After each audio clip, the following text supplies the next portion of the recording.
Sir గతంతో పోలిస్తే ప్రజా పోరాటాలు చేయడంలో వామపక్షాలు ప్రజలను కలుపుకుని వెళ్ళడంలో కావచ్చు, ప్రజా పోరాటాలు చేయడంలో కావచ్చు, వెనుకంజలో ఉన్నారంటే ఏం చెప్తారు సార్?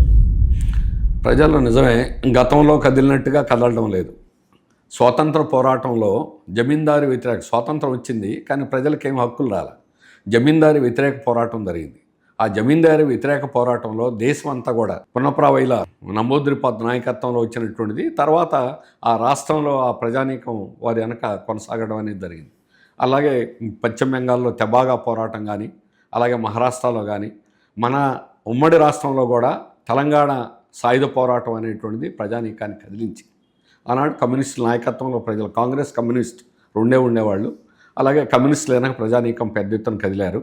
అలాగే రాష్ట్రంలో విశాఖ ఉక్కు ఆందోళన హక్కు పోరాటానికి కూడా ఆ రోజు కమ్యూనిస్టులే ప్రధానమైనటువంటి నాయకత్వం వహించి ఒక భారీ పరిశ్రమ ద్వారా ఉపాధి సంపాదించాలని, నందికొండ నాగార్జున సాగర్ వస్తే వ్యవసాయం అభివృద్ధి అవుతుందని, ఇవన్నీ అభివృద్ధికరమైనటువంటి దీనికోసం అప్పుడు ఇప్పుడు కూడా కృషి చేసినటువంటిది కమ్యూనిస్ట్ పార్టీలే.